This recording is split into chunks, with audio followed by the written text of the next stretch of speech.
আসসালামু আলাইকুম ওয়া রাহমাতুল্লাহি তাআলা ওয়া বারাকাতুহু। ওয়া আলাইকুম আসসালাম। সবাই কেমন আছেন আপনারা? আমাকে প্রশ্ন করলেন।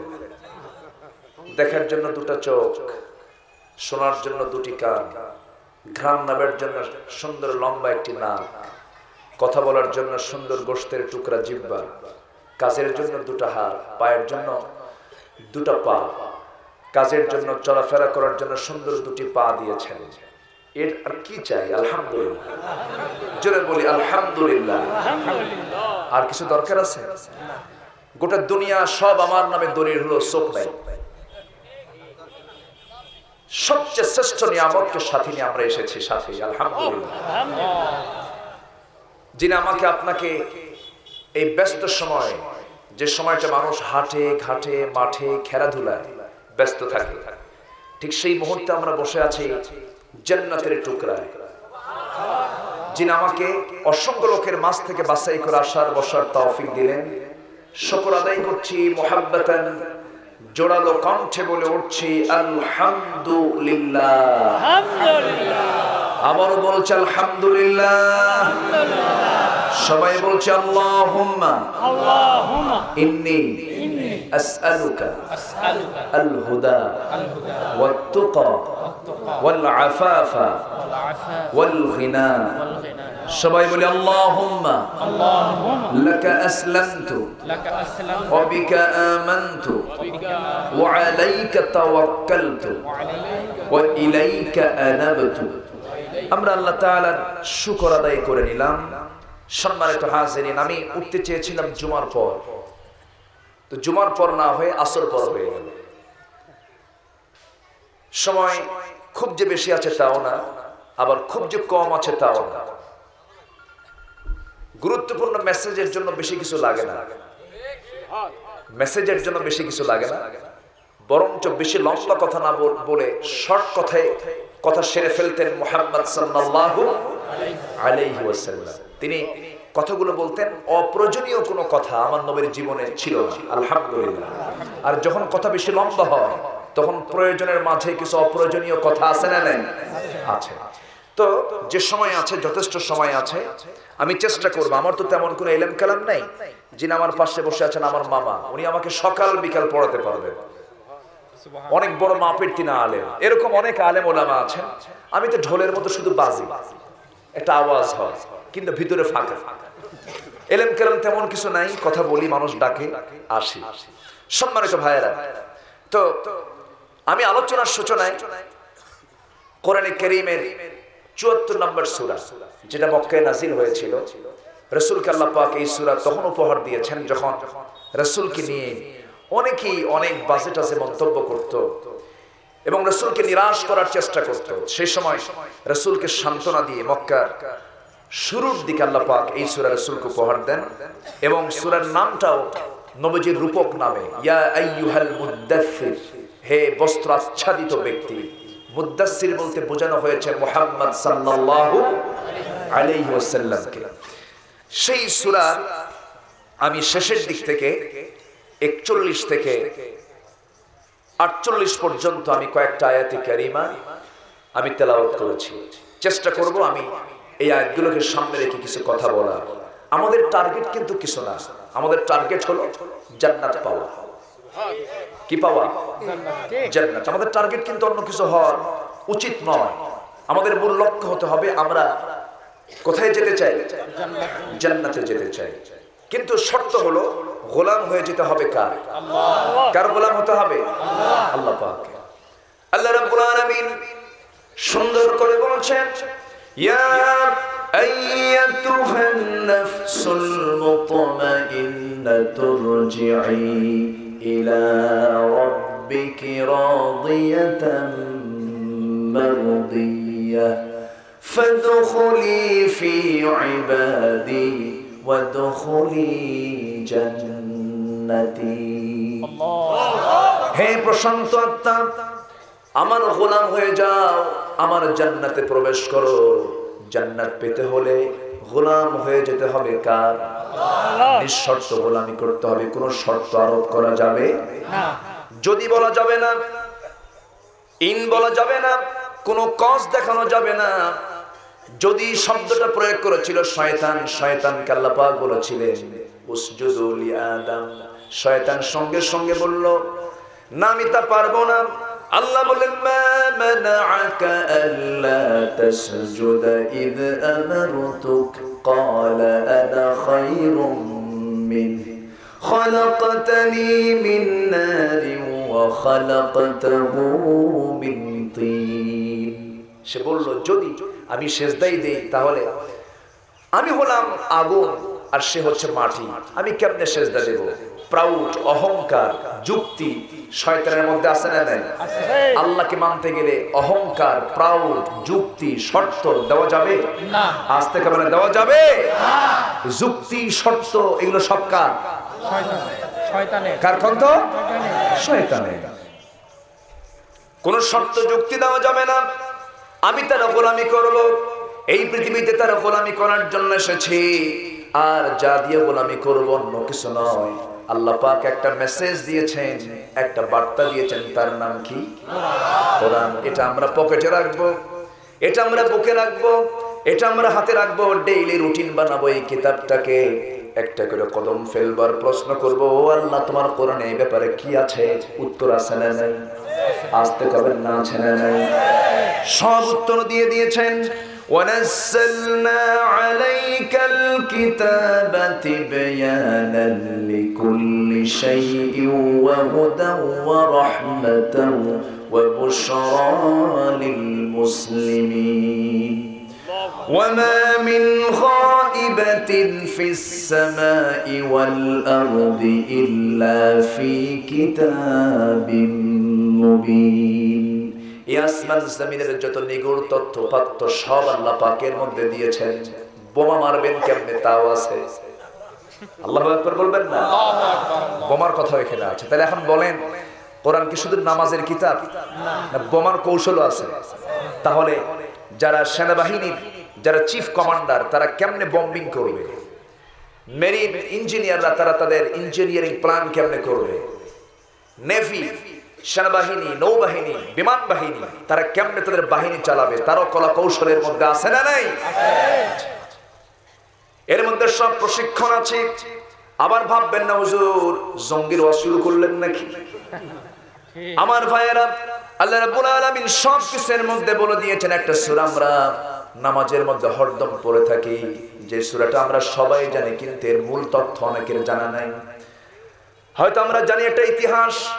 আল্লাহ রাব্বুল আলামিন সুন্দর করে বলছেন আলাম তারা কাইফা ফাআলা রাব্বুকা বিআসহাবিল ফিল আলাম ইয়াজআল কাইদাহুম ফি তাদলিল ওয়া আরসালা আলাইহিম তায়রান আবাবিল তারমিহিম বিহিজারাতিন মিন সিজ্জিল ফাজআলাহুম কাআসফিন মাকুল। জোরে বলি আল্লাহু আকবার। হে রাসূল, আপনি কি লক্ষ্য করেন নাই আমি আসহাবুল ফিলদের সঙ্গে, হস্তি বাহিনীর সঙ্গে কেমন আচরণ করেছিলাম? আমি তাদের সকল ষড়যন্ত্রকে বানচাল করে দেই নাই, এবং তাদেরকে ধ্বংস করার জন্য, দমন করার জন্য ঝাঁকে ঝাঁকে দলে দলে আমি আবাবিল নামক জঙ্গি বিমান পাঠিয়ে দিয়েছি। জঙ্গি মানে হলো যুদ্ধ, জং মানে যুদ্ধ, কিন্তু এই শব্দটা আজকে ব্ল্যাক হয়ে গেছে, শব্দটা আজকে এটা নেগেটিভ হয়ে গেছে। জঙ্গে আজাদ মানে স্বাধীনতা যুদ্ধ।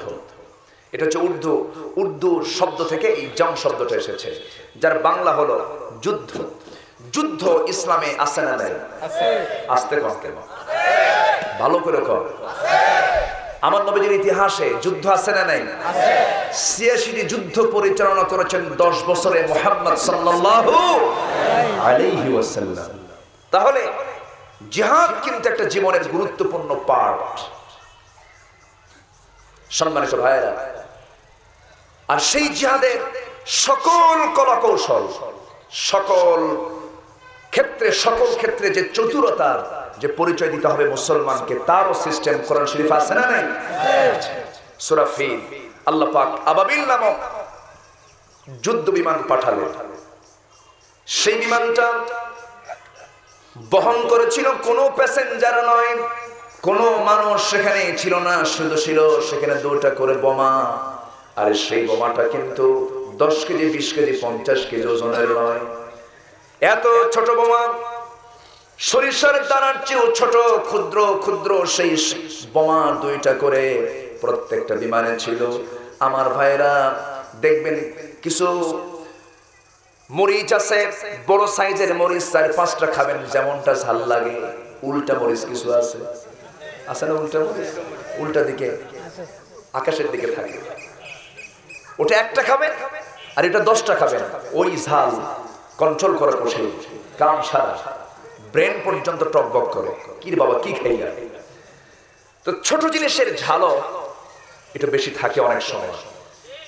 তো ওই ছোট্ট সিজ্জিল নামক তারমিহিম বিহিজারাতিন মিন সিজ্জিল, তাদের উপর থেকে বোমা নিক্ষেপ করা হলো। সিজ্জিল নামক বোমা নিক্ষেপ কেমনে করতে হয় তাও শিখিয়ে দিয়েছেন আল্লাহ পাক। যেরকম সুবহানাল্লাহ, নিক্ষেপ করা হলো, বোম্বিং করা হলো। মুহূর্তের মধ্যে আল্লাহ পাক তাদেরকে কেমনে নাস্তানাবুদ করলেন। সেই বোমাটা আসহাবুল ফিলদের মাথার উপরে পড়লো, গোটা শরীর ভেদ করে 7টা বক্স জমিন পর্যন্ত পৌঁছে গেল। কুল তাদেরকে চিবানো বসির নাই, তাদেরকে নাস্তানাবুদ করে দিলেন কে? আল্লাহ পাক। রাসূলকে আল্লাহ পাক সান্ত্বনা দিয়ে বলছেন, হে রাসূল, যতই ষড়যন্ত্র হোক না কেন আমার সাহায্য আপনার জন্য আছে, আপনি কোনো চিন্তা করবেন না। যেরকম সুবহানাল্লাহ। আমি এই কথাটা এই জন্য আনলাম যে অনেকে ভাবেন কোরআন দিয়ে শুধু নামাজি হয়, সমাজ চলে না। এই জাতীয় চিন্তা যারা পোষণ করে তারা ইসলামকে কমপ্লিটলি মানতে চায় না। যারা ভাবে যে ধর্মীয় কিছু অনুষ্ঠান সম্পূর্ণ করার জন্য কোরআন, না, ওই সমস্ত লোকেরাই চায় শুধু কোরআন তেলাওয়াত দিয়ে পার্লামেন্টের অধিবেশন শুরু হোক। ঠিক। কিন্তু আমরা শুধু পার্লামেন্ট অধিবেশন দেখতে চাই না, কোরআনকে শুধু অধিবেশনের তেলাওয়াতে দেখতে চাই না। কোরআনের পার্লামেন্টে সকল আইন পাস হবে এই কোরআন দিয়া, ঠিক কি না? এই কথা বলতে যাবে মৌলবাদী হবে, সমস্যা নাই। আচ্ছা, হতে হবে উগ্রপন্থী, চরমপন্থী, বিভিন্ন নাম, উস্কানিদাতা, নাশকতা সৃষ্টিকারী। আমার নবীর বিরুদ্ধে 3টা মামলা হয়েছিল। প্রথম হলো ধর্মদ্রোহিতা, ধর্মীয় অনুভূতিতে আঘাত। এই মামলাটা তার বিরুদ্ধে আগে দেওয়া হলো, কারণ রাসূল যে দিনের দাওয়াত দিয়েছেন তাদের দিনের পরিপন্থী। এজন্য রাসূলকে প্রথম মামলা ঠুকিয়ে দেওয়া হলো ধর্মীয় অনুভূতিতে আঘাতের অভিযোগে মামলা। এরপরে দেওয়া হলো রাষ্ট্রদ্রোহিতার মামলা। এরপরে দেওয়া হলো নাশকতার মামলা, গোপন গোপন বৈঠক, পাহাড়ি গুহায় গুহায় বসে গোপন গোপন বৈঠক হয়। এগুলো মামলা এখনো আছে না নাই? আসতে কোন কেন? তাহলে আবু জেহেল সেই সময় ছিল, এই সময় আবু জেহেল কিছু আছে না নাই? আচ্ছা, সব বলবো, আস্তে আস্তে বলবো, এত চিন্তা করা যাবে না। আমি আছি যতক্ষণ, আপনি আছেন তো নাকি? আমাকে ছেড়ে কেউ যাবেন না? জোরে বলি ইনশাআল্লাহ।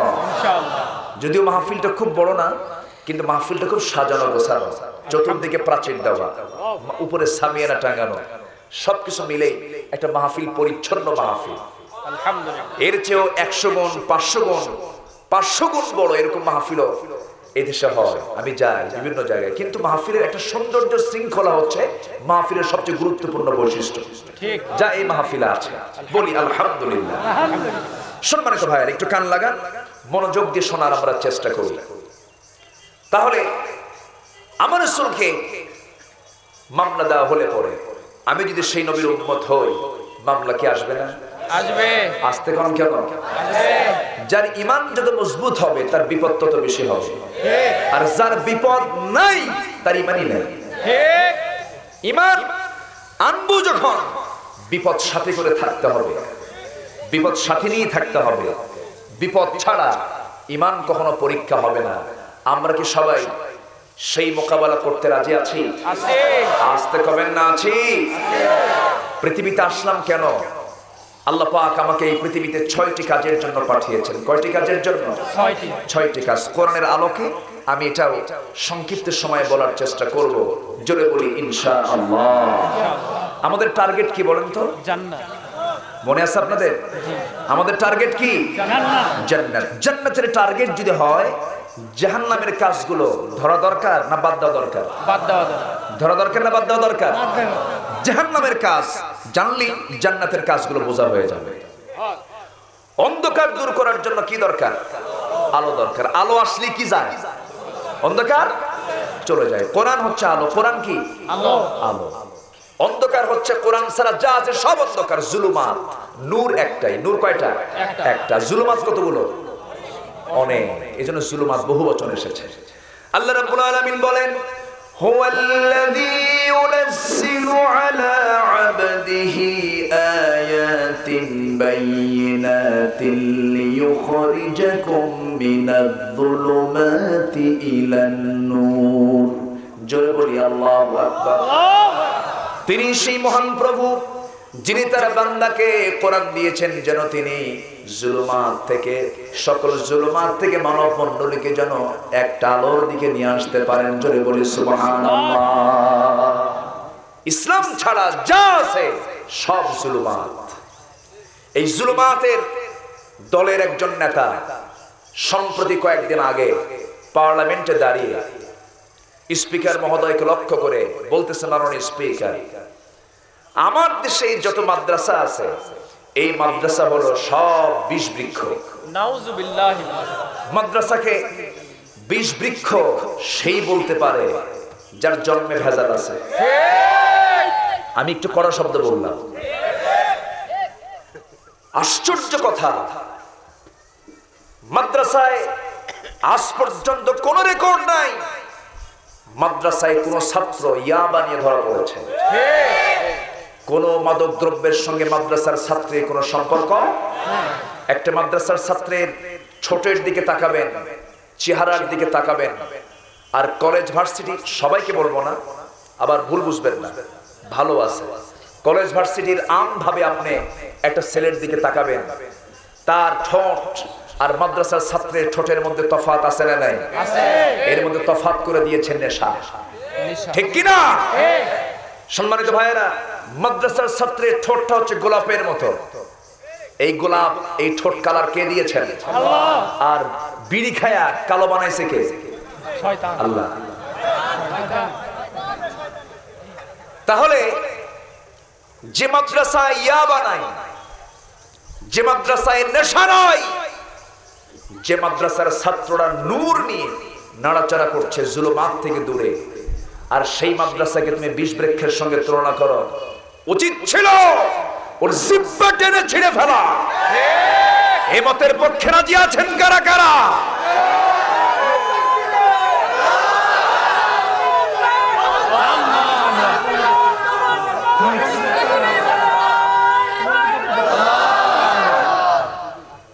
সম্মানিত ভাইয়েরা, এমন নেতা, নাম বলেই ফেললাম, মেনন, রাশেদ খান মেনন। এমন নেতা ব্যানার ছাড়া কর্মী নাই। ঠিক। ঠিক কিনা? ঠিক। মাননীয় প্রাইম মিনিস্টার শেখ হাসিনা, তিনি যে সময় কওমি মাদ্রাসাকে, দাওরায়ে হাদিসকে মাস্টার্সের সমমান দিয়েছেন, অবশ্যই প্রশংসার দাবি রাখে। ঠিক। প্রশংসনীয় কাজ এটা, আমরা ধন্যবাদ দিচ্ছি। আর ঠিক সেই সময়, যে সময় এই মাদ্রাসাগুলোর জন্য একটি চিন্তা, একটা সুচিন্তা শুভোদয় হচ্ছে, আর ঠিক সেই সময় এমন জাতীয় মন্তব্য করা মানে অবশ্যই এদের পেছনে ইহুদি খ্রিস্টান চক্র আছে না নাই? আছে। আসতে কবেন না আছে না নাই? সম্মানিত ভাইয়েরা, আমরা কাদা ছোড়াছুড়ি বাদ দেব, তবে বাতিলদের সঙ্গে কোনো সম্পর্ক রাখা যাবে না। রাখা যাবে না। যিনি আল্লাহকে মানবেন, রাসূলকে মানবেন, যিনি আল্লাহর প্রতি ঈমান আনবেন, রাসূলের প্রতি বিশ্বাস আনবেন, রাসূলের সুন্নাহকে মানবেন, সে যে তরিকারই হোক না কেন, আমরা কখনো কালো চোখে দেখব না। ঠিক। আমি মোহাব্বত করব আল্লাহর জন্য, মোহাব্বত করব রাসূলের জন্য। ঠিক। কে কোন টুপি পরলো, কে কোন পাঞ্জাবি পরলো, কে আহলে হাদিস আর সে কে হানাফি। নিউজিল্যান্ডের যে আক্রমণটা হয়েছে সে আক্রমণে কিন্তু কোনো মাযহাব দেখে আক্রমণ হয়নি। ঠিক ঠিক। আহলে হাদিস হানাফি এরকম দেখে হামলা হয়নি, হামলা হয়েছিল মুসলমান হিসাবে, ঠিক কি না? অতএব মনটাকে বড় করতে হবে, মনটাকে বড় করতে হবে, মনকে উদার করতে হবে। আমরা আমাদের দেশে আবাদ করি হলো হিংসার আবাদ, ঠিক কি না? আর নিউজিল্যান্ডে আবাদ হয়েছে ক্রাইস্ট চার্চের মসজিদে যে হামলা হলো, একটা খ্রিস্টান দেশের প্রধানমন্ত্রী একজন মহিলা সে মসজিদের পাশে গিয়ে সালাম দিয়ে কোরআন শরীফের আয়াত দিয়ে সে ওয়াজ করা শুরু করছে। তারা মানবতা শিখায় আর আমরা হিংসা শিখাই। আমরা কি শিখাই? এক হুজুরের কথা আরেক হুজুরের কাছে বললে হুজুর কেমন, কত ছাগল আছে না? আমাদেরই সমস্যা, আমরাই বলি। সমস্যা তো থাকেই, আছেই। এই সমস্যাগুলো কেটে ওঠার দরকার আছে না নাই? সবচেয়ে বড় বিষয় হচ্ছে ওয়ালাকাদ কাররামনা বানি আদম, আদম সন্তানকে সম্মান কে দিয়েছেন? আমাদের সম্মান দেওয়ার দরকার আছে না নাই? অনেক কথা, আমাদের টার্গেট কিন্তু একটাই, আমরা জান্নাত পেতে চাই। আমরা কি পেতে চাই? জান্নাত পেতে চাই। জান্নাতের লাইনে থাকতে হবে। ট্রেনে চড়ে ঢাকা যেতে হলে ঢাকার টিকিটটা কাটতে হবে। যদি আমি নীলফামারীর টিকিট কাটি, কুড়িগ্রামের টিকিট কাটি, রংপুরের টিকিট কাটি, আমি যেতে পারবো না। টিকিট আপনাকে কাটতে হবে, ঢাকার টিকিট, তাহলে আমি ঢাকা যেতে পারবো। ট্রেনে চড়া ঠিকই হবে কিন্তু উল্টা দিকে চলে যাবে, ভুল করা যাবে না। এই জন্য জান্নাতের লাইন আমাকে আপনাকে খুঁজতে হবে। সেই জাহান্নাম থেকে বাঁচার জন্য, জান্নাত লাভের জন্য আল্লাহ রাব্বুল আলামিন সুন্দর করে বুঝায় দিচ্ছেন, শোনো জাহান্নামে যাবার কারণগুলো আমি তোমাকে শিখাই দিই, তুমি শুনে নাও। আনিল মুজরিমিনা মা সালাকাকুম ফি সাকার ক্বালু লাম নাকু মিনাল মুসাল্লিন ওয়া লাম নাকু নুতঈমুল মিসকিন ওয়া কুন্না নাখুদু মা'আল খাইদিন ওয়া কুন্না নুকাযযিবু বিয়াউমিদ্দিন হাত্তা আতানাল ইয়াকিন। জোরে বলুন আল্লাহু আকবার। জাহান্নামীদেরকে, মুজরিমিনদেরকে প্রশ্ন করা হবে, মা সালাকাকুম ফি সাকার, আজকে তোমরা সাকার নামক দোজখে কেন এসেছো, এর কারণটা কি? তারা সেই সময় বলে ফেলবে, আমরা চারটা কাজ দুনিয়ার জিন্দেগিতে করে আসি নাই, চারটা কাজের বিপরীত আমরা চলেছি। এক নাম্বার হলো ক্বালু লাম নাকু মিনাল মুসাল্লিন, তারা বলবে আযান শুনেছি, মুয়াজ্জিন আযান দিয়েছে, আযানের শব্দ কানে এসেছে, ঘুমের সাগরে হাবুডুবু খেয়েছি, খেলাধুলায় ব্যস্ত ছিলাম, ব্যবসায় ব্যস্ত ছিলাম, সব ব্যস্ততায় দিনগুলো কেটে গেছে, নামাজ তো পড়ি নাই। নামাজ না পড়ার জন্য আজকে আমরা জাহান্নামে। তাহলে নামাজ না পড়লে কোথায় যেতে হবে? আসতে হবে না, কোথায় যেতে হবে? কিন্তু আমার দেশের কিছু কিছু দরবার আছে, দরবারের মুরিদ হলেই নামাজ মাফ হয়ে যায়। ঠিক। এমন দরবার কিন্তু আছে, আছে না? গুলিস্তান আছে না, অনেক জায়গায় আছে, বহু বাগ আছে, বহু বাগ, বাগের শেষ নেই। বাগ আপনি কয়টা খুঁজবেন? দেওয়ানবাগ, কুতুববাগ আছে না, ঠিক, রাজারবাগ, বাগের শেষ নেই, বহু বাগ। সম্মানিত ভাইয়েরা, দরবার খুলে সমাজ থেকে জেনা ব্যভিচার বন্ধ করা যাবে না, ঠিক, মুরিদের প্রোডাকশন দিয়ে জেনা ব্যভিচার বন্ধ করা যাবে না। এগুলো বন্ধ করার জন্য অবশ্যই নবীজির সুন্নাহ পথের সামনে এগিয়ে যেতে হবে, ঠিক কি না? সম্মানিত ভাইয়েরা, নামাজ নাই। আমার দেশের নামাজি ইমানদার বেশি না বেনামাজি ইমানদার বেশি? বেনামাজি আবার ইমানদার হয়, বেনামাজি ইমান আমার বুঝে আসে না। আবার তাদের চাপাও কিন্তু খুব শক্ত, এত চাপা শক্ত, ট্রাকের চাকা চাপায় চললে তাও চাপা ভাঙবে না। এত শক্ত চাপা, হ্যাঁ মারাত্মক। যার নামাজ নাই তার কিচ্ছু নাই, যার নামাজ আছে তার সব আছে। মুনাফিককে চেনার জন্য আল্লাহ পাক সূরা মুনাফিকুন দিয়েছেন, আছে না? মুনাফিককে চেনার জন্য মুনাফিকুন দিয়েছেন, মুমিনকে চেনার জন্য এক বচন মুমিন সূরা মুমিন দিয়েছেন, সূরা মুমিনুন দিয়েছেন।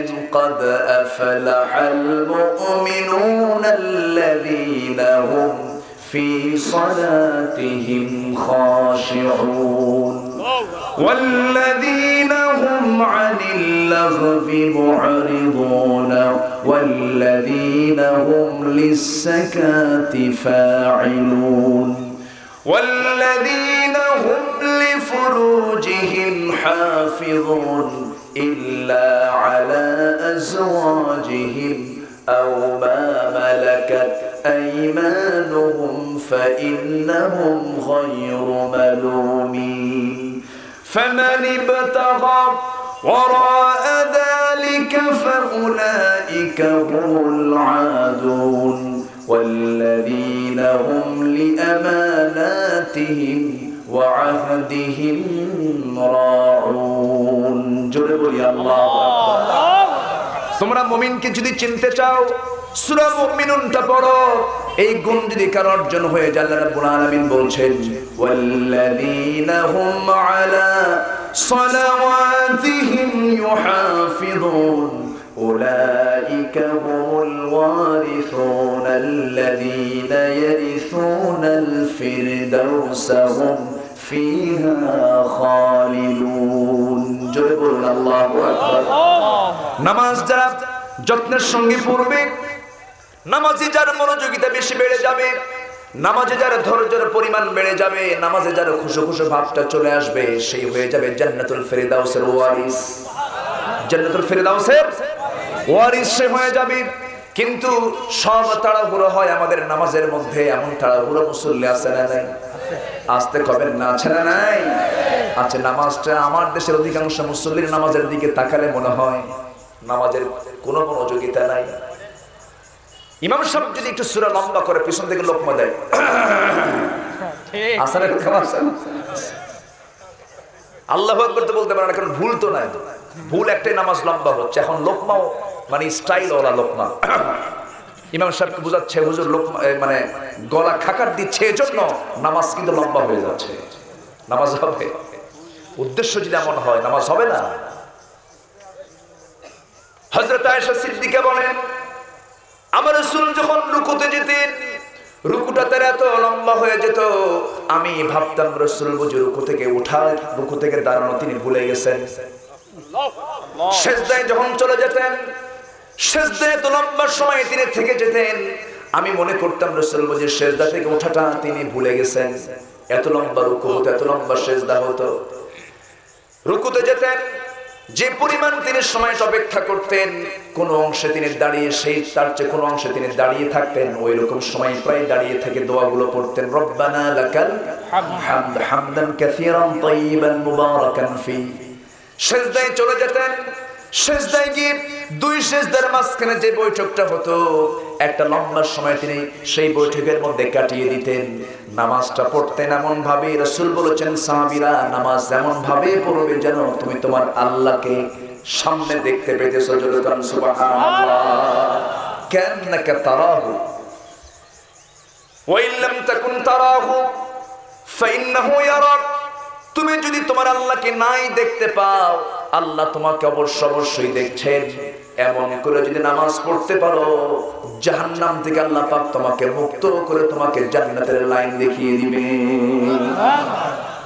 আর আমাদের নামাজের যে দশা, ঠাকঠুক মারে শোনায়, রুকুতে যায় হবে খামাখা, দাঁড়ায় লাভ কি? সিজদায় তো যেতেই হবে, ওখান থেকে সিজদা মারে। আছে না এরকম? কিসের নামাজ আপনার হবে না? সিজদায় যায় ভাবে, আবার তো আসতেই হবে।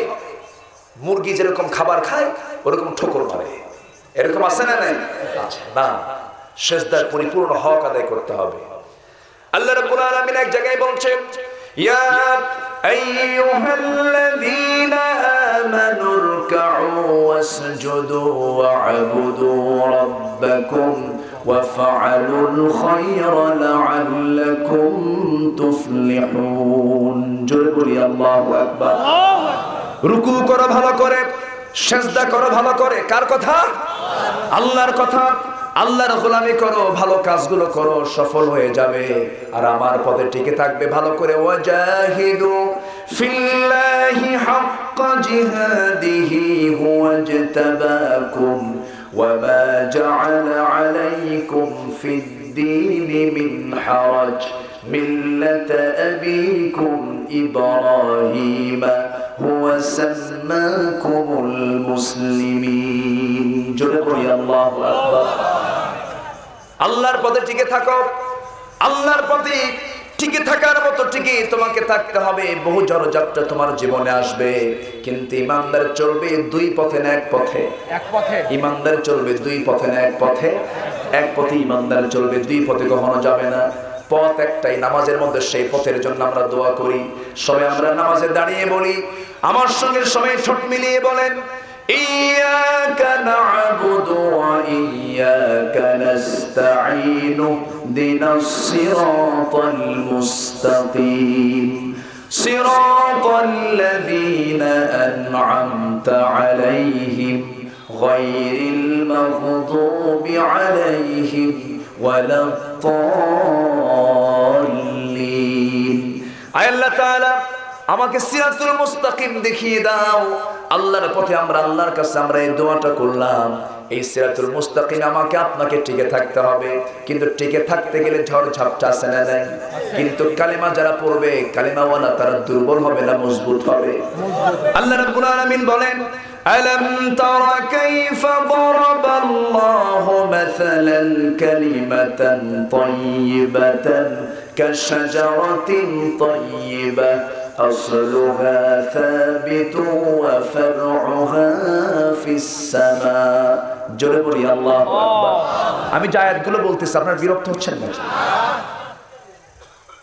আয়াতগুলো কার আল্লাহ আয়াতগুলো কার আল্লাহ আল্লাহ পাক যত আয়াত বলা যাবে আল্লাহ তত বেশি খুশি হবে আর আয়াত ছাড়া যত ওয়াজ সব বরকত শূন্য ঠিক আয়াত ছাড়া ওয়াজ আছে না নাই আছে আমাদের দেশে কিন্তু বহু ওয়াজ আছে 2 ঘন্টা ওয়াজের মধ্যে একটা আয়াতও কয় না কারণ ভয় কয় না ভুল হয় ঠিক আছে নাকি এক আলোচক আমাকে ফোন দিবেন হুজুর আজকে গেছিলাম কুষ্টিয়া মাহফিল ছিল দেখি সব টুপিওয়ালা বড় বড় আলেমরা বসে আছে ভাবলাম যদি আয়াত কই যদি ভুল হয় একটা আয়াতও কই নেই কন্ত কি মুশকিল কিছু কিছু এলাকা আছে আয়াত বললে শ্রোতার মনে এত আনন্দ লাগে তারা খুশি হয়ে যায় বিশেষ করে নোয়াখালী অঞ্চল চট্টগ্রাম অঞ্চলে আপনি আয়াত কবেন না শ্রোতা থাকবে না তুমি আলোচনা করতে আসছো কোরআন শরীফ কই আর কিছু কিছু অঞ্চল আছে আয়াত কবেন সামনে থেকে উঠে চলে যায় হুজুর শুধু আরবি কয় আমরা তো বাংলা বুঝি থাকো তো চলে গেল এরকম কিছু এলাকাও কিন্তু আবার আছে তবে বগুড়াটা অনেক ভালো বলি আলহামদুলিল্লাহ জোরে বলি আলহামদুলিল্লাহ মুরব্বি জান কই বসে আমি কি আলোচনা চালিয়ে যাব জোরে বলি ইনশাআল্লাহ ইনশাআল্লাহ কালিমা তাইয়্যিবা হচ্ছে মজবুত একটা বৃক্ষ যা দিয়ে তাফসীরে খেজুর গাছকে বোঝানো হয়েছে খেজুর গাছের শিকড়টা অনেক দূর পর্যন্ত চলে যায় শিকড়টা দারুণ মজবুত যা তার কাণ্ডকে শক্ত করে ধরে রাখে এবং এর ডালপালাও খুব মজবুত হাজারো ঝড় আসুক সব ঝড়ে গাছের ডাল গোড়ালি সব উপড়ে গেলেও খেজুর গাছ কিন্তু এক পায়ে দাঁড়িয়ে থাকে ঠিক তেমনি কালিমাপন্থী যারা হবে হাজারো ঝড় ঝাপটা আসুক সে এক পায়ে দাঁড়িয়ে থাকবে আল্লাহর দিন থেকে সে এক চুল পরিমাণ নড়বে না কিন্তু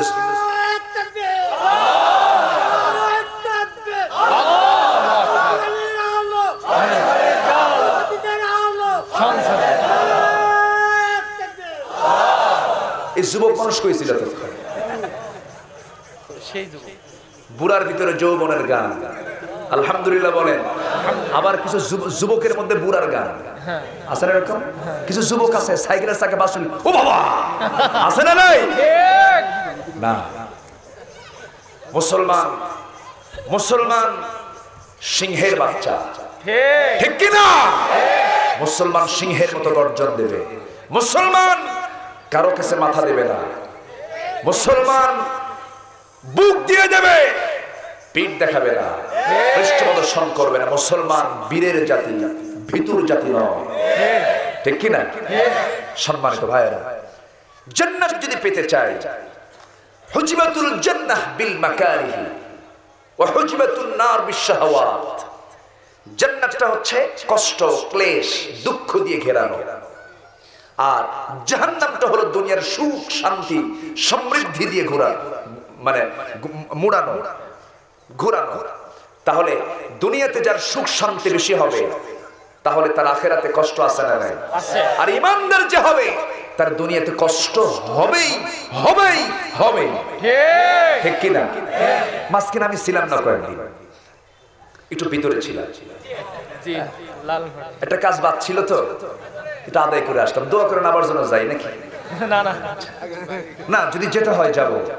ঠিক যদি দিন কায়েমের জন্য ফাঁসির মঞ্চে ঝুলতে হয়, তাও রাজি আছি।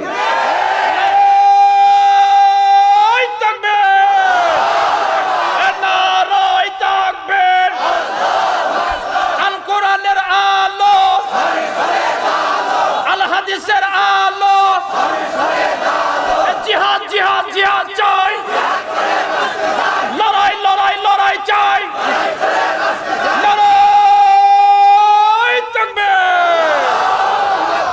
কষ্ট হচ্ছে না কথা কব, হ্যাঁ বলেন। ফেটে ফেল দেবো। খুব সুন্দর আপনারা বলি আলহামদুলিল্লাহ। আলহামদুলিল্লাহ। কিসের ভয় ভাই? কোনো ভয় নাই। ও নয় দুদিন পরে মরবে, আমি নয় দুদিন আগে মরবে। মরার লাইন তো একটাই, আজরাইল আছে না নাই? কিন্তু মরার পর লাইন দুইটা, একটা জাহান্নাম। আমাদের টার্গেট কি? আমাদের টার্গেট কি? কিন্তু গোলাম হতে হবে কার? কিন্তু আজকে মানুষ হয়ে গেছে মানুষের গোলাম, ঠিক কিনা? মানুষ আজকে মানুষের গোলাম হয়ে গেছে। মানুষের প্রশংসা করতে করতে আল্লাহর প্রশংসা ভুলে যায়। আমি স্মরণ করছি 1000 বছরের কুৎকাতে রাসূলকে দেখা হয়ে যাবে, আছে না এরকম? আছে? আল্লাহর নাম নাই। সম্মানিত ভাইয়েরা, আমরা কারো প্রশংসা করব না, কারণ যিনি আমার প্রাণের মালিক, যার হাতে আমার প্রাণ, তাকে আমি স্মরণ করব। আল্লাহ কত মহান, তিনি বসে আছেন, নাকের সামনে খাবার কে দিয়েছেন? খালি ভাতই খাবার? খালি কি ফলমূল খাবার? সব খাবার দেওয়া হলো, অক্সিজেন নাই, থাকেন। উপায় আছে? আছে উপায়? অক্সিজেনের দাম কত? কে কয় টাকাতে কেনেন? টাকা লাগে? লাগে টাকা? রহমান এমনি হওয়া যায় না, রহিম এমনি হওয়া যায় না। রহমান তিনি এমনি হননি, রহিম তিনি এমনি নন। পৃথিবীর সকল মানুষের সবচেয়ে গুরুত্বপূর্ণ চাহিদা আল্লাহ পাক ফ্রি করে দিয়েছেন। সূর্য ফ্রি, চাঁদ ফ্রি, আকাশ ফ্রি, জমিন ফ্রি, অক্সিজেন ফ্রি, সব ফ্রি। কয় যে আল্লাহ কি আমারে দেখে না? আল্লাহ তোরে দেখে না, কারে দেখে? আল্লাহু আকবার, আল্লাহু আকবার। যত দামি, যত এসেনশিয়াল বিষয় সব আল্লাহ পাক ফ্রি করে দিয়েছেন। অক্সিজেন ফ্রি, সব ফ্রি করে দিয়েছেন। আল্লাহ বলছেন, বান্দা আমি তোকে সব দিলাম, আমার শুকর আদায় কর। শিরিক করবি না, আমি তোর জান্নাত দেব। যা, জোরে করে সুবহানাল্লাহ। বান্দার দায়িত্ব শিরিক মুক্ত জীবন গড়া, আল্লাহর দায়িত্ব বান্দাকে জান্নাত দেওয়া। কিন্তু শিরিক মার্কা মুসলমান আছে না নাই? মুশরিক মার্কা মুসলমান নামধারী আছে না নাই? কষ্ট হয়। জান্নাত কঠিন কিছু নয়, জান্নাত পাবো আমরা, কিন্তু আমাদেরকে কষ্ট স্বীকার করে নিতে হবে। বিপদ আসলে বিচলিত হওয়া যাবে না, হতাশা একজন মুমিনের জীবনে আসবে না। রাসূল যখন দাওয়াত দিলেন, ইসলাম কবুল করেছেন আগে ধনী মানুষ না গরিব মানুষ? বলেন ধনী না গরিব? গরিবরা এসেছেন, আগে এগিয়ে এসেছেন। ধনীরা বরাবর একটু বিরোধিতা করেছে, তবে হ্যাঁ, ধনীদের পক্ষেও যে ইসলাম না তা না। ধনীও ছিলেন, একজন সাহাবী ছিলেন, নাম শুনেছেন, রাসূলের জামাই ওসমান গনি। ওসমান গনি, তিনি ধনী ছিলেন, বিশাল ধনী ছিলেন। কিন্তু ধনী হয়েও তিনি ব্যবসা করেছেন কার সাথে? আল্লাহ। আস্তে কবেন না, কার সাথে? আল্লাহর সাথে তিনি ব্যবসা করেছেন। বিশাল ধনী ছিলেন, সম্পদ কমে নাই, কারণ খরচ করেছেন, কামাই করেছেন। এক সাহাবী আব্দুর রহমান ইবনে আউফ, বিশাল বড় ধনী, মক্কার বিশাল বড় ব্যবসায়ী তিনি। হিজরতের ডাক আসলো, ব্যবসা বাণিজ্য সব থুইয়া রাসূলকে বলতেছে, হুজুর আপনি যেদিকে আমিও সেই দিকে। সুবহানাল্লাহ। জান্নাত কি তারা পাবেন না? আব্দুর রহমান ব্যবসা ছাড়লেন, বাড়ি ঘর ছাড়লেন, সব কিছু ছেড়ে দিয়া নবীর সঙ্গে হিজরত করে মদিনায় চলে গেলেন। মদিনায় যাওয়ার পর নবীর কানে সংবাদ আসলো, রাসূলকে জানিয়ে দেওয়া হলো আব্দুর রহমান বিন আওফের বিশাল বড় বাড়ি আবু জেহেল দখল করে ফেলেছে। আমার নবীজি আব্দুর রহমান ইবনে আওফ কি নাক দিয়ে বলছেন, আব্দুর রহমান তোমার বাড়িতে আবু জেহেল দখল করে ফেলেছে। মুস্কি হাসি দিয়ে বলছেন, ইয়া রাসূলুল্লাহ আমার বাড়ি আবু জেহেল দখল করেছে আর আমি আপনাকে দখল করেছি। জান্নাত কেমনি পাবেন নাকি তারা? কোন আফসোস নাই, কোন হতাশা নাই। এবার রাসূল বলছেন, আব্দুর রহমান আরেকটা সংবাদ চলে আসছে, তোমার বাড়ি আবু জেহেল দখল করেছে, আল্লাহ তোমাকে সুন্দর একটা জান্নাতের বাড়ি রেডি করে রেখে দিয়েছে। আমাদের টার্গেট কি? আমাদের টার্গেট কি? জান্নাত। এরপর আব্দুর রহমান ইবনে আওফ রাদিয়াল্লাহু তাআলা আনহু সামনে দাঁড়ানো, রাসূল তাকে দেখে কেঁদে ফেললেন। চোখের পানি মুছতে মুছতে তিনি বলছেন, আব্দুর রহমান আমি তোমাকে তোমার জন্য একটা বন্ধু নির্বাচন করে দেব, একটা বন্ধু দিয়ে দেব। কি এটা? সবাই চাই আছে যে মানে গ্রুপ সাত, ওই যে ঢালাই গ্রুপ। আচ্ছা এখন আমার দিকে তাকান, হয়েছে দেখা হয়ে গেছে। আচ্ছা আমার দিকে তাকান, খুব সুন্দর, আপনারা খুবই সুন্দর মানুষ, চাঁদ মাখা মুখ, আলহামদুলিল্লাহ। রাসূল কিন্তু মজা করতেন, রাসূল মাঝে মাঝে মজা করে কথা বলতেন। আমার রাসূল করিম সাল্লাল্লাহু আলাইহি ওয়াসাল্লাম একদিন বসে আছেন, এক সাহাবী সামনে থেকে দাঁড়ায় বলে, হুজুর একটা গল্প কই। কও। হুজুর জাহেলি যুগের গল্প, কিন্তু কও। হুজুর আমি যখন ইসলাম কবুল করি নাই তখন আমি একটা মূর্তি নিজের হাতে বানাইছি, এত মহব্বত করতাম, এত তাকে সম্মান করতাম, ভাবতাম এটাই ভাগ্যের নিয়ন্ত্রক, সব কপাল এর দ্বারাই খুলবে আমার। আমি ওকে চুমো দিতাম, আমি ওকে শ্রদ্ধা করতাম, বুকের সঙ্গে জড়ায় রাখতাম, কাঁধে রাখতাম, খুব সম্মান করতাম। একদিন হঠাৎ করে আমার কোথাও চলতে গিয়ে হঠাৎ করে আমার প্রকৃতির কাছে ডাক আসলো, শৌচকার্য করার জন্য, পেশাব করার জন্য আমি একটু আড়ালে যাব, তো সাথে এটা নিয়ে যাই কেমনে?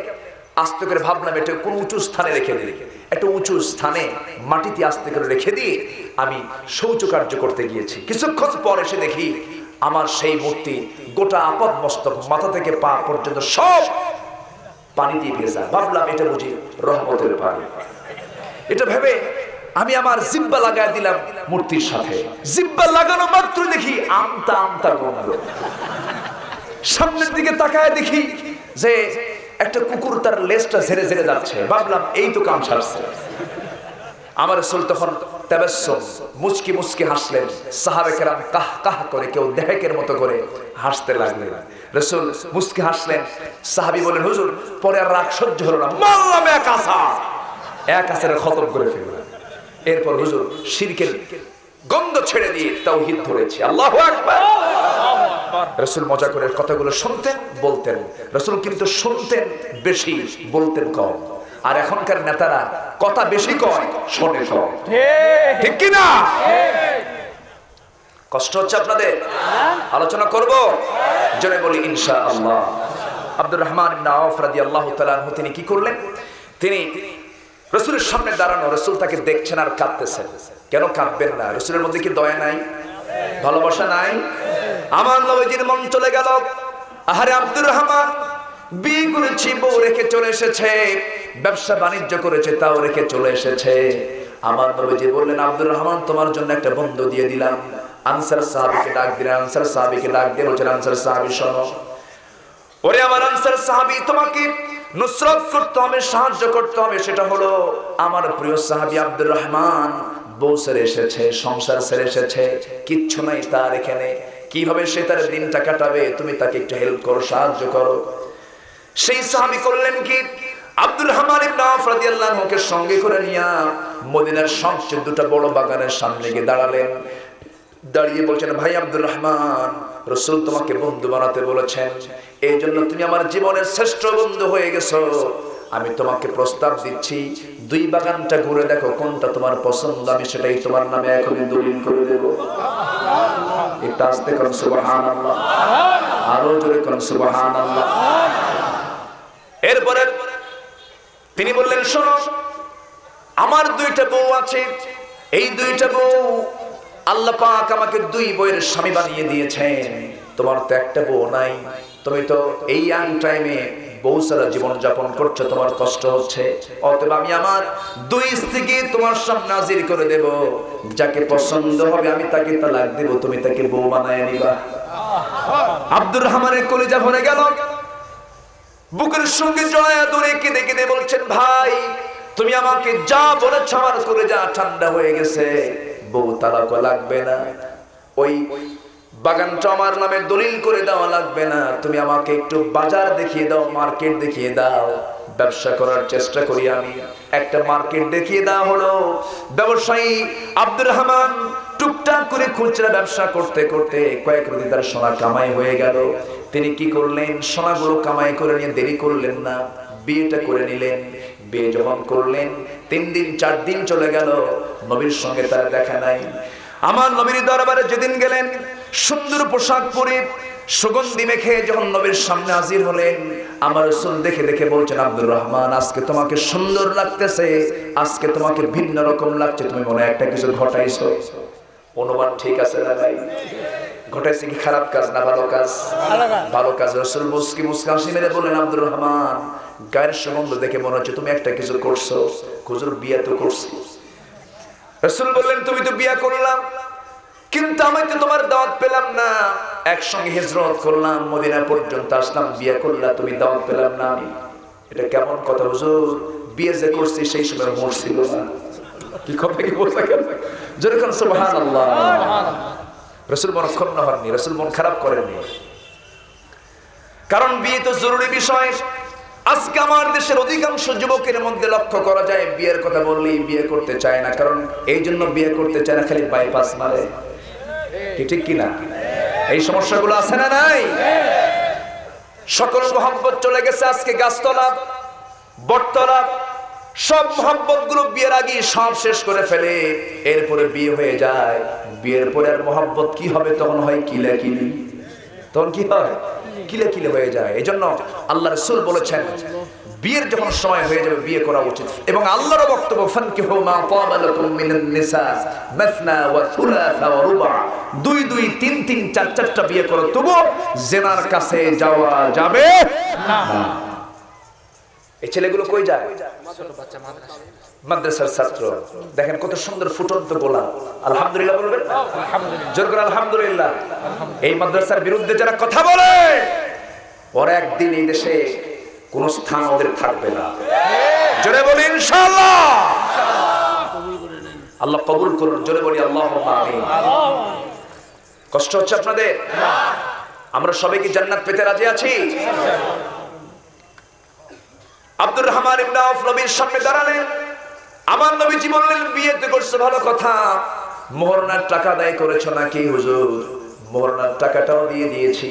রাসূল বললেন, মোহরানার টাকা যদি দিয়ে থাকো ভালো কথা, কিন্তু টাকাটা পাইলা কই? তোমার কাছে তো টাকা থাকার কথা না। হুজুর ব্যবসা করেছি, বরকত পেয়েছি, কয়েক রাতি সোনা কামাই করেছি। রাসূল বললেন, সোনা আব্দুর রহমান, আমি তোমার জন্য দোয়া করে দিচ্ছি। বিশ্বের সবচেয়ে বড় কতলা হাত দুটো আসমানের দিকে উঠে গেছে। রাসূল দোয়া করছেন, আল্লাহ তাআলা আমার আব্দুর রহমানের ব্যবসা যে শুরু করেছে, তুমি আল্লাহ বরকত দিয়ে দাও। এমন বরকতে বরকতে ভরপুর হয়ে গেল। মুতা তাবুক অভিযানের সময় 3 বস্তা সোনা দান করেছেন আব্দুর রহমান। জোরে করে সুবহানাল্লাহ।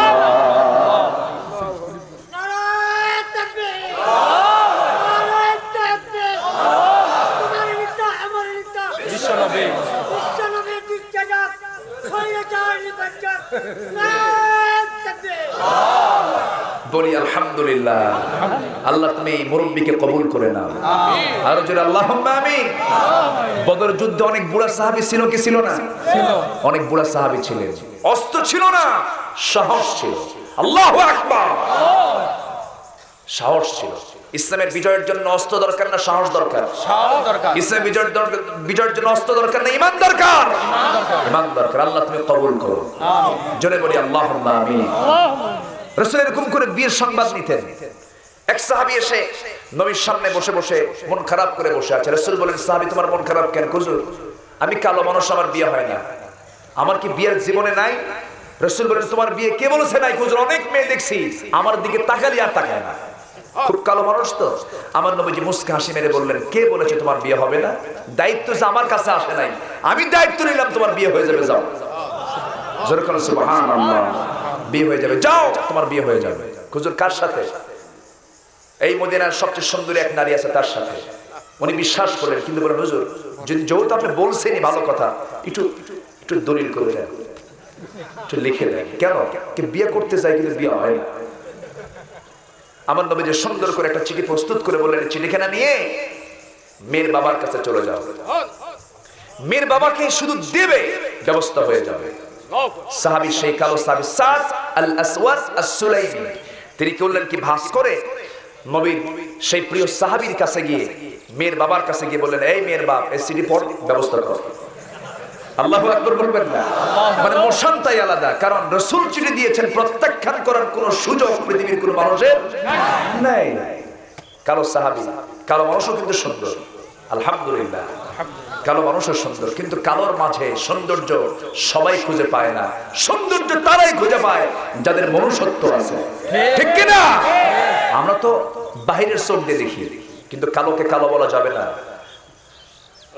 কানাকে কানা বলা যাবে না, খাটোকে খাটো বলা যাবে না, বাইটা বলা যাবে না, কানাকে দেড় ব্যাটারি কওয়া যাবে না। কি কথা কি বুঝতেছেন? এরকম গালি আমার দেশে আছে না নাই? আপনি একটা সৃষ্টিকে বিকৃত করে গালি দিবেন, আল্লাহর সৃষ্টিকে আপনি গালি দিলেন, সে গালি চলে যায় আল্লাহর দিকে। আল্লাহর সৃষ্টিকে কখনো আন্ডার এস্টিমেট করা যাবে না, কখনো নিচু চোখে দেখা যাবে না। সম্মানিত ভাইয়েরা, কালোকে কালো বললে যদি মনক্ষুণ্ণ হয়, বলা যাবে না। অনেকের বউ কালো, বউ কালো হলে মাঝে মাঝে হোমকে ছাড়ে, শোন তুই তো কেন তোর যে বউ বানাইছে তোর 14 গোষ্ঠীর কথা, এরকম আছে না? কোন তো সংসারে কি সুখ হবে? হবে না। আবার কিছু কিছু মহিলা আছে আবার খুব সুন্দরী, স্বামী যদি একটু কালো হয়, মাঝে মাঝে হোমকার ছাড়ে, শোনো চেহারা দেখ, এরকম আছে না? আছে না? চেহারা দেখ, আর আমার সঙ্গে যে তোর সংসার হচ্ছে, এটা তোমার কপাল। এরকম কিছু মহিলাও আছে না? নাই? আসতে কেমন আছে না? নাই? এগুলো করা যাবে না, এগুলো বাহ্যিক বিষয়, এগুলো বাহ্যিক ব্যাপার। মূল সৌন্দর্য বাহিরে না ভিতরে? মূল সৌন্দর্য বাহিরে না ভিতরে? ভিতরে। খাব্বাব কালো মানুষ, বেলাল কালো মানুষ, লোকমান কালো মানুষ, সাদ কালো মানুষ, অথচ তাদের সম্মান কত! আল্লাহু আকবার। ইমাম হচ্ছেন বিশ্বের সেরা সুন্দর মুহাম্মদ সাল্লাল্লাহু আলাইহি ওয়াসাল্লাম। তার প্রশংসা করতে গিয়ে একজন আলোচক বলেছেন সিক্স প্যাক, এটা নিয়ে কিছু কথা ইদানিং খুব টক হচ্ছে। তো সিক্স প্যাক এটা হচ্ছে একটা মডার্ন মানে ইংলিশ ল্যাঙ্গুয়েজ, এটা ইংলিশ প্রনাউন্সিয়েশনে এই জিনিসটা চলে আসছে। তো এটা নিয়ে অনেকেই বাজে কথাও বলেছেন। এটা তার উদ্দেশ্য হচ্ছে রাসূলকে হাইলাইট করা, রাসূলের সৌন্দর্যকে তুলে ধরা। আমি আমার ভাষায় বলবো, রাসূল শুধু সিক্স প্যাক না, রাসূল ছিলেন 100 জন পুরুষের সমান শক্তি রাখেন এমন একজন শক্তিশালী যুবক। আল্লাহু আকবার। 100 জন পুরুষের সমান শক্তি কি সিক্স প্যাক ওলা পাবে নাকি? কিসের সিক্স প্যাক? যত প্যাক আছে সব প্যাক তার মধ্যে। আল্লাহু আকবার। ঠিক ঠিক আছে না? ঠিক আছে। কথা কি বোঝা গেল? এই কথাগুলো কিন্তু শুধু আপনারা শুনবেন না, এই যে সামনে আজরাইল কিন্তু আমার দিকে চায় আছে, এদের ক্যামেরা আমার দিকে চেয়ে আছে, এটা কিন্তু গোটা দুনিয়া যাবে। এই কথাটা গোটা দুনিয়া সাপ্লাই হয়ে যাবে। এই জন্য আমি সব দিক খেয়াল করে আমি আমার কথাটা থ্রো করছি, কথা আপনাদের সামনে আমি উপস্থাপন করছি। অতএব আমরা কাদা ছড়াছড়ি নয়, আমাদের ভালোবাসা থাকতে হবে উদারতা নিয়ে, সংকীর্ণতা নিয়ে নয়। আমরা ভালোবাসবো মন থেকে, দিল থেকে, জোরে বলি ইনশাআল্লাহ। সম্মানিত ভাইয়েরা, রাসূল কত সুন্দর মানুষ, তার পাশে ছিলেন বেলাল। লোকটা সাদা না কালো? কালো। সাদা না কালো? মুয়াজ্জিনকে, বিলাল, ইমামকে আল্লাহর মুহাম্মদ সাল্লাল্লাহু আলাইহি তিনি কি ব্যবধান রেখেছেন? না।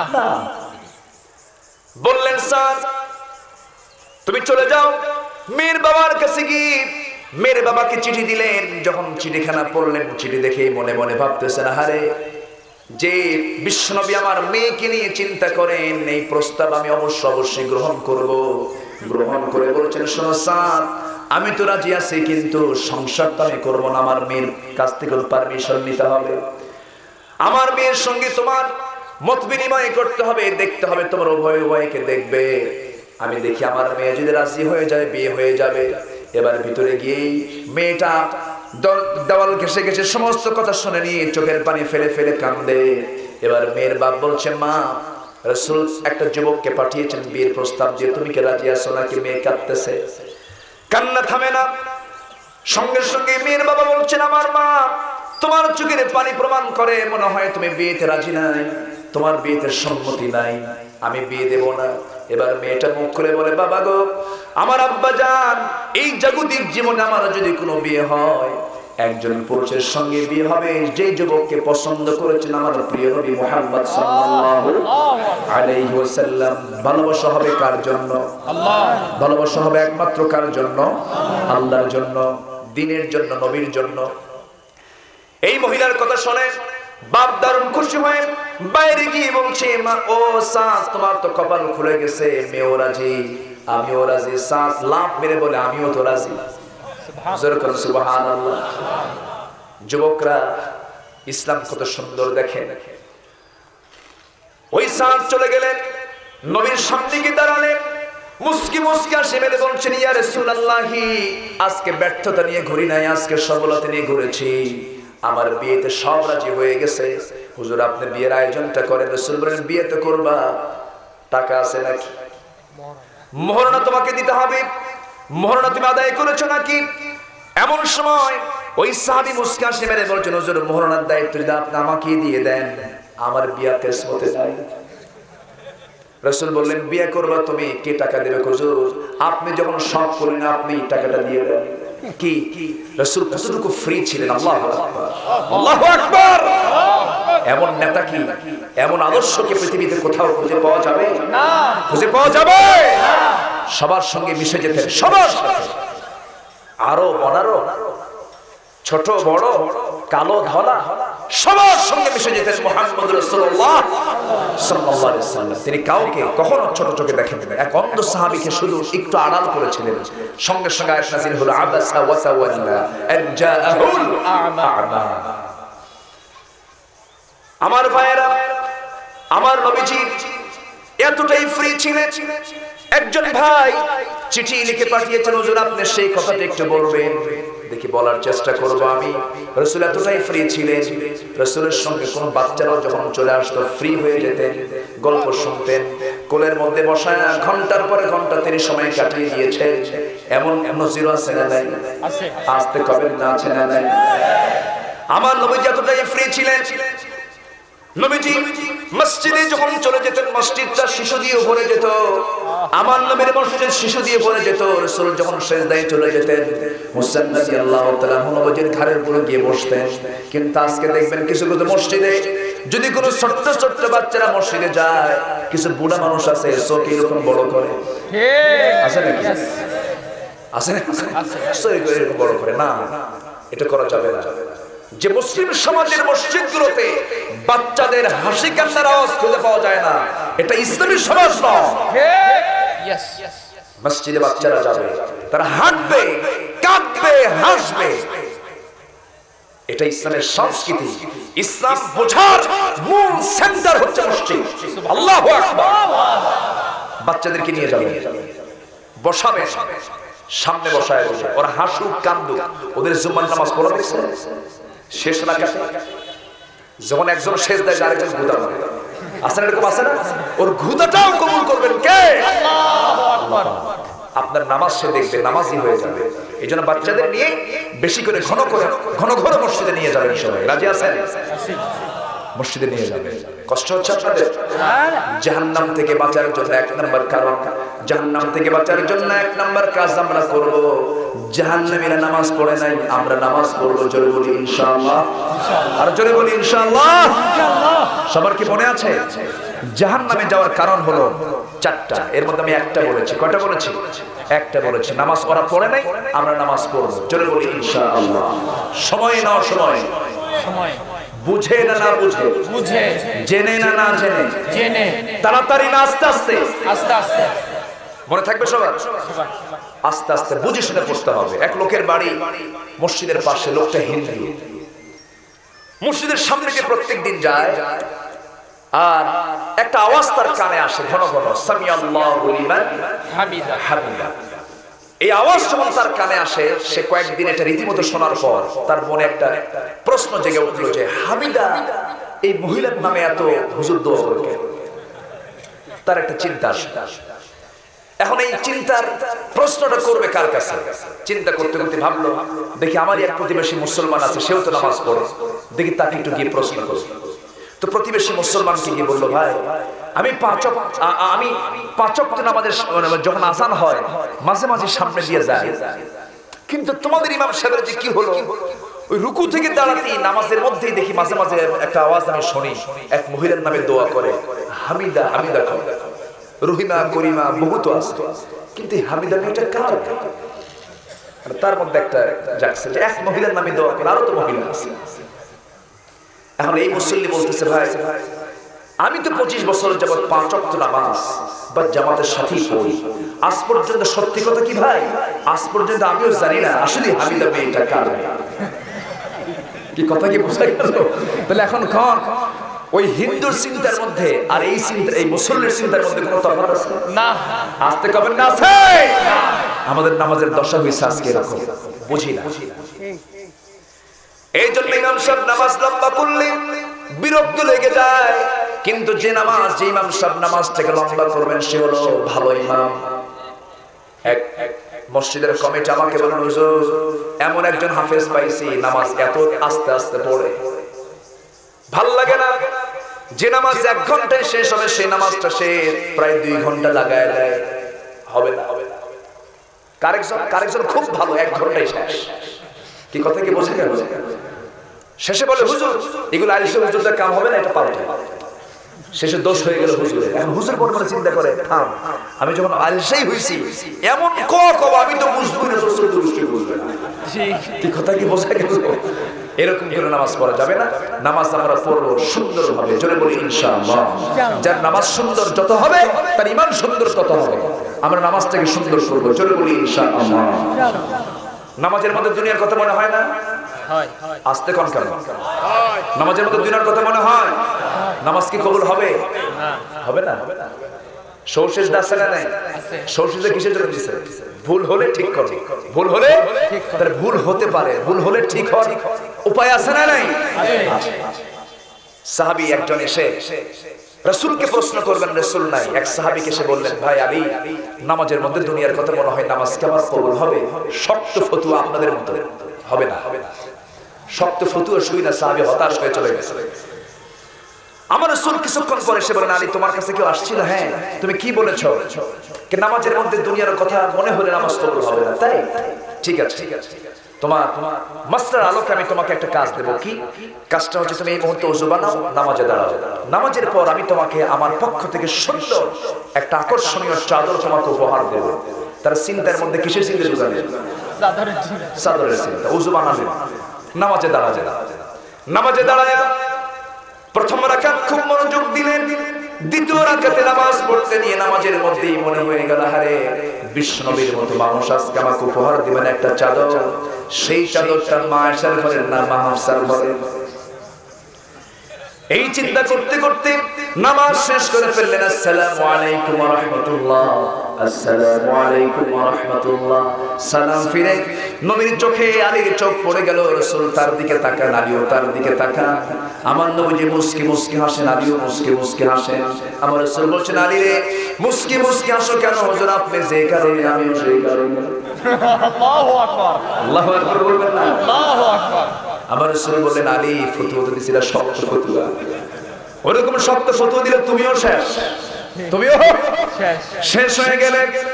মন্দ ধরা যায় না, মন্দ ছোঁয়া যায় না। মন মারে দৌড় বাজারের দিকে, মন মারে দৌড় মক্কার দিকে, মন মারে দৌড় গুলিস্তানের দিকে, মন মারে দৌড় সাত মাথার দিকে, কত 14 মাথার দিকে চলে যায়। কিন্তু মন চলে যাবে তোমার নামাজের তারতিব ঠিক নাই, তোমার নামাজের কোনো ওয়াজিব কাজ ভুল হয়ে গেছে। শেষ বৈঠকে তাশাহুদ পড়ে ডান দিকে সালাম ফিরে দুইটা পেনাল্টি সিজদা মেরে দাও, আল্লাহ তোমার ভুলকে সংশোধন করে তোমার নামাজ আল্লাহ রাব্বুল আলামিন কবুল মঞ্জুর করে নেবেন। সবাই কি নামাজ পড়তে রাজি আছি? সবাই কি নামাজ পড়তে রাজি আছি? আবার সে আলী ওনার ব্যাপারে মন্তব্য কেমন কি করবেন জানি না। সে আলীর আবার নামাজের মনোযোগিতা কেমন ছিল? যুদ্ধের ময়দানে যুদ্ধ করতে গেছেন, যুদ্ধ করতে গিয়ে পায়ের ভিতরে তীর বিদ্ধ হয়েছে, সেই তীরটা কেউ বের করতে পারে না। হযরত আলীর ব্যাপারে নবীর কাছে সাহাবায়ে কেরাম পরামর্শ চাইলেন। আমার রাসূল বললেন, সাহাবীরা আমি জানি আমার আলীর নামাজের মনোযোগিতা কেমন। আমার আলী যখন নামাজে দাঁড়াবে সেই সময় তোমরা তার পা থেকে তীরটা টান মেরে বের করে নেবে। হযরত আলী নামাজে দাঁড়ালেন, নামাজে দাঁড়ানোর পর সাহাবায়ে কেরাম তার পা থেকে নামাজরত অবস্থায় যখন তার পা থেকে তীরটা টান মেরে বের করছিলেন, কিতাবের মধ্যে আসছে গোশতগুলো ছিঁড়ে ছিঁড়ে আসে, রক্তগুলো গড়ে গড়ে পড়ে। নামাজ শেষ হয়ে গেল, নামাজের মধ্যে আলীর মুখ থেকে বিন্দু পরিমাণ কোনো আওয়াজ বের হলো না। নামাজ শেষে তিনি প্রশ্ন করেন, ভাইরা আমার, নামাজের আগে যে কষ্টদায়ক যন্ত্রণাদায়ক তীর নিয়ে নামাজ শুরু করেছিলাম সেই তীরটা নামাজের পরে দেখি না। তার সবাই বলেন, আলী নবীজির পরামর্শে তোমার পা থেকে নামাজের মধ্যে আমরা তীরটা বের করে নিয়েছি। হযরত আলী বলেন, আল্লাহর কসম করে বলি আমার নামাজের মধ্যে তোমরা কখন তীরটা বের করেছো আমি আলী বিন্দু পরিমাণ কোনো তীর পাই নাই। সুবহানাল্লাহ। এমন নামাজীর জন্য জান্নাত আছে না নাই?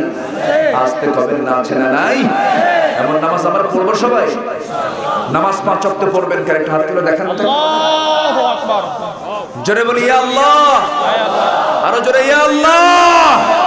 আমাদেরকে 5 ওয়াক্ত সালাত আদায় করা তৌফিক তুমি আল্লাহ দিয়ে দাও। জোরে বলি আমিন, আরো জোরে আমিন, আরো জোরে আমিন। কষ্ট হলো? আলোচনা চালাবো, কথা বলবো? হ্যাঁ, শেষ করবো না? কোন আপত্তি নাই? কোন সমস্যা, কোন অসুবিধা? নামাজ তো পড়বো, কিন্তু নামাজ টাইমের সংগ্রাম করবো না নাকি?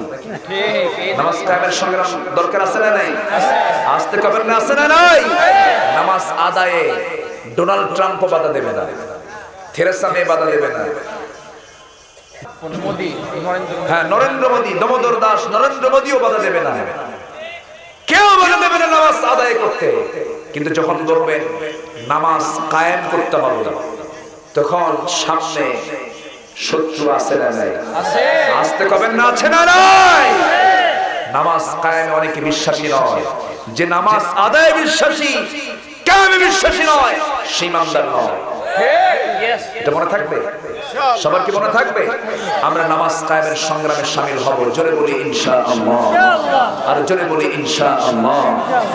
রাসূলকে মেরেছে কাফেররা, কেন মেরেছে? শুধু রাসূল বলেছেন এই জমিনে কোন আইন চলবে না, আইন চলবে কার? বিধান চলবে কার? একমাত্র হুকুমত চলবে কার? আলা লাহুল খালক ওয়াল আমর, সৃষ্টি যার হুকুমটা তারই চলতে হবে। এই কথা বলার মাত্রই রাসূলের বিরুদ্ধে সব ক্ষিপ্র গতিতে রাসূলকে আক্রমণ করতে লাগলো। রাসূল কি পিছপা হয়েছিলেন? রাসূল কি পিছপা হয়েছিলেন? আমরাও পিছপা হব না। জোরে বলি ইনশাআল্লাহ, আরো জোরে বলি ইনশাআল্লাহ। জাহান্নামে আমরা যেতে চাই না, জান্নাতে যেতে চাই। আমরা 4টা কাজ জাহান্নামের বাদ দিয়ে দেব। নামাজ পড়ে না, আমরা নামাজ পড়বো। জোরে বলি ইনশাআল্লাহ, আর জোরে বলি ইনশাআল্লাহ। ওয়ালাম নাকুনু তু'মুল মিসকিন, মিসকিনদেরকে খাবার দেওয়া উৎসাহিত করে। অর্থাৎ বান্দার হক নষ্ট করেছি, বান্দার হক নষ্ট করে বান্দার হক মেরে খাওয়ানো আজকের সমাজে আছে না? বান্দার হক নষ্ট করা যাবে না। এরপর ওয়াকুন্না নাখুদু মা'আল খাইদিন, সমালোচককারীদের সমালোচনা করব না, আমরা সমালোচনা না করে প্রশংসা করব, গীবত শিকায়েতের দিকে যাব না। জোরে বলি ইনশাআল্লাহ। এরপর নাম্বার 4 হলো আমরা বিচার দিবসকে অস্বীকার করেছি, কিন্তু আমাদের সামনে বিচার দিবস আছে না নাই? আসতে কবেন না, আছে না নাই? বিচার দিবসকে যারা অস্বীকার করবে তারা জাহান্নামে, যারা স্বীকার করবে তারা কোথায় যাবে? জান্নাতে চলে যাবে।